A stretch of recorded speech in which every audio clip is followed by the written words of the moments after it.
Manto sir class लेने आते हैं और उन्हें मालूम होता है कि महमल क्लास में आज नहीं आई।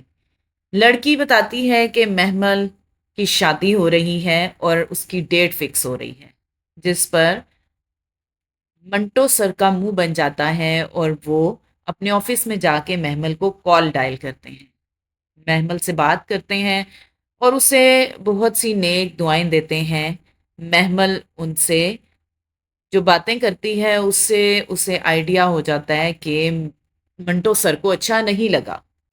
वो मंटो से कहती है कि 8 अक्टूबर को सबसे मेरी आखिरी मुलाकात होगी और आपसे भी। इसके बाद इसकी डेट फिक्स हो जाती है, यानी महमल की डेट फिक्स हो जाती है।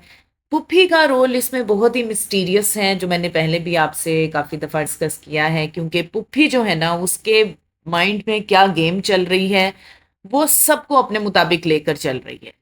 और उसने सुलहनामा पर भी इसीलिए दस्तखत किए थे क्योंकि उसे पता था कि सुलह नहीं होगी, और उसने महमल को हथियार के तौर पर इस्तेमाल किया है।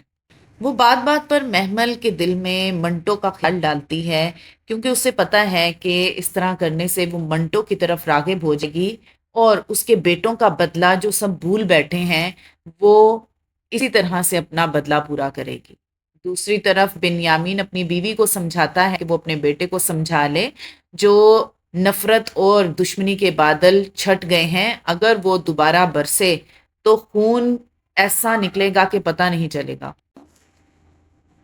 दूसरी तरफ बहन अपने बड़े भाई को समझाती है कि वो किसी भी तरह करके फरहाद को इस काम करने से रोके और उसे कहे कि वो महमल का पीछा छोड़ दे, क्योंकि अगर वो ऐसा नहीं करेगा तो सुलह की हद जो मुकर्रर है वो ख़त्म हो जाएगी। इधर पुफी जान सर मंटो के ऑफिस में मौजूद होती हैं। जैसे ही मंटो दरवाज़ा खोलते हैं, सामने महमल की पुफी बैठी होती हैं। वो उन्हें देखकर हैरान हो जाता है और पुप्पो जान फिर वही मोहब्बत और दुश्मनी की बातें उनसे करने लग जाती हैं। पुप्पी उसको लड्डू खिलाती है बात पक्की होने का, और मिस्टर मंटू मुंह देखते रह जाते हैं।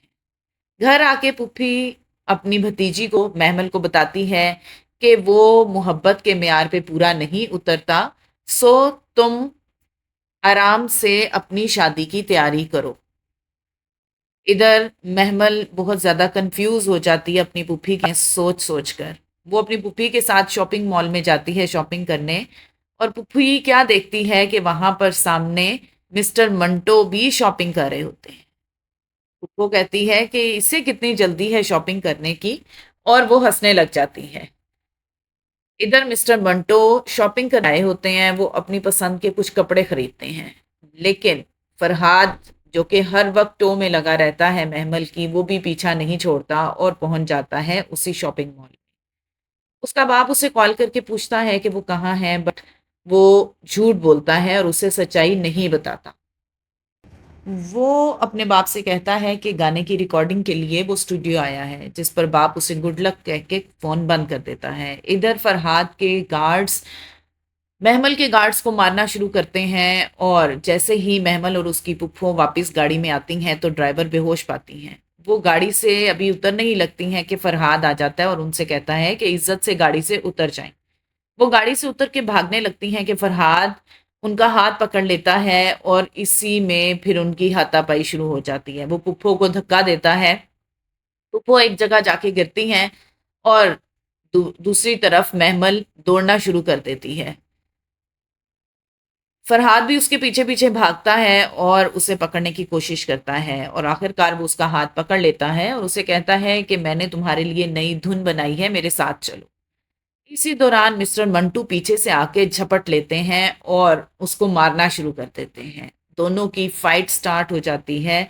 फरहाद और मिस्टर मंटू एक दूसरे को मारते हैं। मिस्टर मंटू ज्यादा मारते हैं और महमल का हाथ पकड़कर दौड़ लगा देते हैं।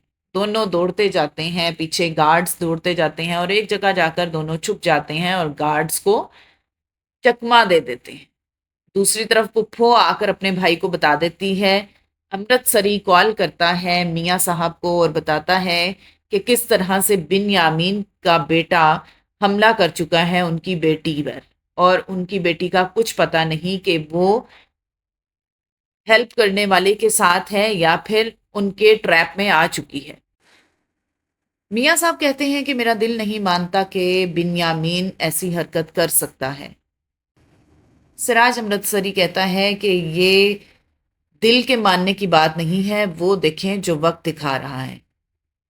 सिराज अमृतसरी अपने बेटे को आवाज देता है और उसे हुक्म देता है कि तुम बदला लेकर वापस आना, और अगर तुम ऐसा ना कर सके तो वापस मत आना।